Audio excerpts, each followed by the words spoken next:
So now it's been nearly 2 months since Hurricane Harvey struck Houston and shut down 25% of the nation's refining capacity, messed with pipelines that deliver energy around the U.S., and shuttered the critical shipping ports of Houston, Corpus Christi, and Port Arthur. So at the time, prices at the pump spiked, skyrocketed, because refineries couldn't come back. Well, they've worked to come back moment by moment, bit by bit, after getting knocked out by these multiple hurricanes. Time to bring in a guy who's right in the thick of this business, canary in the coal mine, or in this case, the oil field. Joining us now on a Fox Business exclusive, CEO of drilling services company Canary. And we're joined by Dan Eberhardt. How does it look now, Dan? Well, thank you for having me back. I think it looks a little bit better, but there's still definitely a lot of room to run to get back to where we were.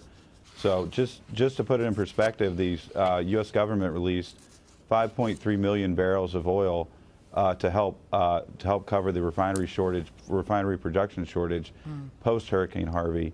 The production, was off about 3.5 million barrels in terms of the refinery capacity post Hurricane Harvey, and to date, here we are 2 months later, only 1.5 million of that 3.5 million has come back so far.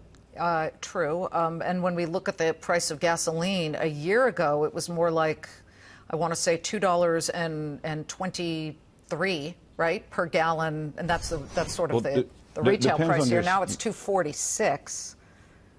Mm-hmm. Yeah, so it depends a little bit on what state you're in, but yes.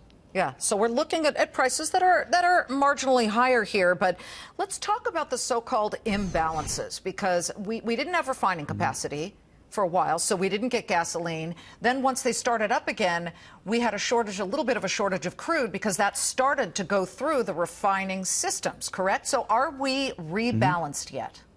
Yeah, well, I think the U.S. market and the global markets are rebalancing, and I think it's partially a hurricane story.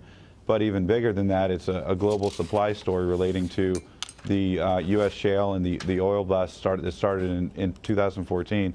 I'll tell you that I think the markets have become more balanced. The U.S. stockpiles peaked in March at about 400, and it peaked in March and are down about 15% to 456 million barrels from the March high. So I think the drawing down the U.S. stockpile shows that the market is now more towards undersupplied than oversupplied, which is what caused oil to, the precipitous fall that happened in 2014 and 2015. So I think we're just entering an inflection point, and at a point where the market is undersupplied with crude. Well, we've been talking about tax reform all day today because, of course, last night the door was open because Senate Republicans were able to pass a budget in some form that now has to be tweaked by the House and then back to the Senate. But putting that aside, what would tax reform mean for the oil and energy industry and companies like yourself? Sure. Well, I think, for our industry specifically, I think the IDCs, the intangible drilling cost exemption, and us being able to deduct that as a capital expenditure is huge to keep the industry drilling and moving forward, to find new resources and new production to keep gasoline prices low. I also think that as part of the tax reform package, one of the things on the table is opening up ANWR, and I think that could potentially bring in up to $1 billion in new revenue during the first 10 years, and I think that could potentially be part of a way we pay for tax reform that lowers taxes. I also think, just as an average American, I think tax reform and tax simplicity could take some of the frictional costs out of the tax system and spur the economic growth. We had GDP growth of almost 8% after Reagan did the tax reform in 1984. Definitely. Yeah. So we haven't seen GDP growth rates anywhere near that in the recent future. And of course, tax cuts done by President Kennedy worked very nicely. We'll watch and wait and see. Dan, good to see you. Thank you so much. Thank you.